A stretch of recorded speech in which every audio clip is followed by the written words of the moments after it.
क्या सच में उपयोगी है नैनो यूरिया?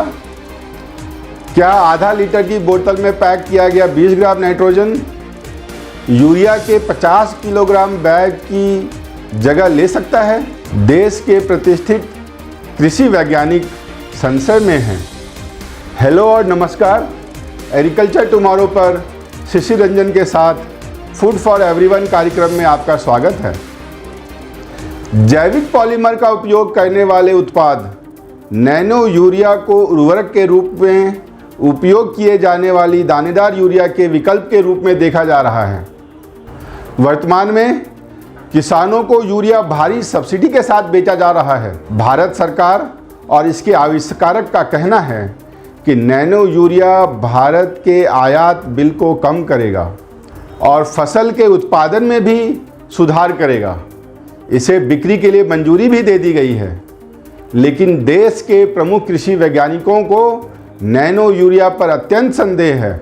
उनका कहना है कि किसानों को व्यावसायिक रूप से बेचे जाने के पहले दावा किए गए फायदों का अधिक परीक्षण करने की आवश्यकता है, जबकि सरकार को बहुत उम्मीद है कि नैनो उर्वरक इफ्को द्वारा विकसित ग्रैन्युलर यूरिया पर भारत की निर्भरता को कम करेगा और देश के आयात बिल को भी कम करेगा। पिछले एक साल में हमने नैनो यूरिया पर इसकी बहुत ही मार्केटिंग प्रोपेगेंडा देखी है। आइए देखें कि इस प्रचार में कितनी सच्चाई है। पहले कुछ तथ्य। दुनिया भर के कृषि वैज्ञानिक और मृदा वैज्ञानिक मानते हैं कि मिट्टी के प्रकार के आधार पर 1 टन गेहूं के उत्पादन के लिए 20 से 25 किलोग्राम नाइट्रोजन की आवश्यकता होती है, जिसके अनुसार 1 एकड़ गेहूं के 4 टन उत्पादन के लिए 100 से 120 किलोग्राम यूरिया की आवश्यकता होगी। कृषि रसायन विज्ञान के अनुसार रासायनिक रूप से एक बैग यानी 45 किलो यूरिया में 46% नाइट्रोजन के हिसाब से 45 किलोग्राम यूरिया में लगभग 20 किलोग्राम नाइट्रोजन होता है। इसके विपरीत आधा लीटर नैनो यूरिया में 4% नाइट्रोजन की दर से सिर्फ 20 ग्राम नाइट्रोजन होता है। तो सामान्य सी बात है कि नैनो यूरिया की सिर्फ 20 ग्राम नाइट्रोजन दानेदार यूरिया की 20 किलोग्राम नाइट्रोजन की भरपाई कैसे कर सकते हैं। जहां तक इफ्को द्वारा नैनो यूरिया के फसलों के पत्तों पर छिड़काव के कारण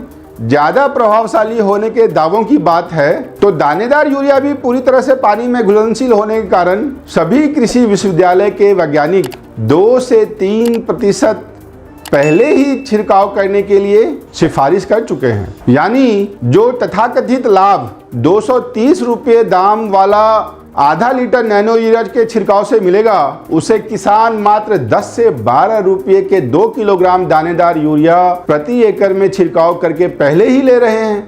हमारे किसान ज़्यादा समझदार हैं और वे जानते हैं कि मिट्टी की गुणवत्ता हर साल खराब हो रही है और इसीलिए साल दर साल उसी उत्पादन के लिए खेतों में ज़्यादा यूरिया की आवश्यकता पड़ रही है। नहीं, आधा लीटर नैनो यूरिया एक बैग दानेदार यूरिया की जगह नहीं ले सकता है और यही कारण है कि न तो ICAR और न ही किसी केंद्रीय या राज्य कृषि विश्वविद्यालय ने अब तक एक बैग यूरिया के बदले आधा लीटर नैनो यूरिया की सिफारिश की है। तो सरकार द्वारा नैनो यूरिया को मंजूरी देने की इतनी जल्दी क्या थी, जिसका व्यावसायिक उपयोग के लिए फास्ट ट्रैक होने के बावजूद पूरी तरह से परीक्षण नहीं किया गया हो। आमतौर पर भारतीय कृषि अनुसंधान परिषद ICAR द्वारा स्वतंत्र मूल्यांकन के लिए कम से कम 3 साल खेतों में टेस्टिंग के उपरांत ही एक नए उर्वरक को मंजूरी देने की सिफारिश की जाती है,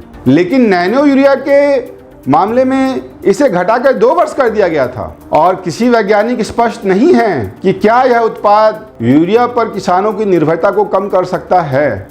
हरियाणा के कृषि वैज्ञानिक डॉक्टर तोमर ने नीति आयोग के साथ साथ राष्ट्रीय कृषि विज्ञान अकादमी को लिखे एक पत्र में कहा है, इफ्को का यह दावा निराधार है और किसानों के लिए विनाशकारी होगा।